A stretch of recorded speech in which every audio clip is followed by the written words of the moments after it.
Release हो गया power star Pawan Singh ji का 2023 का पहला होली वीडियो गाना। जी हाँ, नमस्कार दोस्तों, आप सभी लोगों का स्वागत है हमारा चैनल पीएस न्यूज़ में। वीडियो को आगे देखने से पहले लाइक करिएगा, चैनल पे नए होंगे तो सब्सक्राइब करिएगा, घंटी कॉल पे सेलेक्ट करके वीडियो को आगे देखना ना भूलिएगा।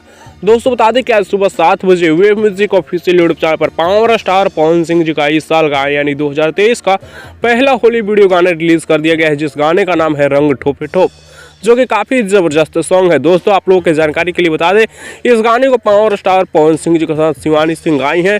वीडियो में श्वेता महरा पवन सिंह जी के साथ नजर आ रही है। सुतोष तिवारी का लिखा हुआ, म्यूजिक डायरेक्टर प्रियांशु सिंह जी है और मात्र 24 मिनट के अंदर में 67,000 व्यूज पे 22,000 लाइक्स और 96 और कमेंट्स आप लोग स्क्रीन पर देख पा रहे होंगे इस गाने को मिले हैं। फिलहाल इस गाने के बारे में आप लोगों का क्या कहना, आप लोग अपना राय नीचे कमेंट्स में दीजिएगा। वैसे आप लोग अभी तक रंग ठोपे ठोप गाने को सुने या फिर नहीं, नीचे कमेंट्स में बताइएगा। नहीं सुने हैं तो एक बार वेब म्यूजिक पर जाकर जरूर सुनिएगा, और सुन लिए हैं तो नीचे कमेंट्स में बताइएगा कि आप लोगों को ये गाना कैसा लगा। वैसे पावर स्टार पवन सिंह जी का 2023 का पहला होली गाना है, काफी जबरदस्त सॉन्ग है, काफी हाई लेवल का है। फिलहाल इस वीडियो को मैं यहीं पर खत्म कर रहा हूँ। वीडियो कैसा लगा नीचे कमेंट्स में बताइएगा। अपडेट पसंद आया होगा तो लाइक शेयर सब्सक्राइब ना करना भूलिएगा। मिलते हैं नेक्स्ट वीडियो में नए अपडेट के साथ, बने रहिएगा आप हमारे चैनल पीएस न्यूज के साथ।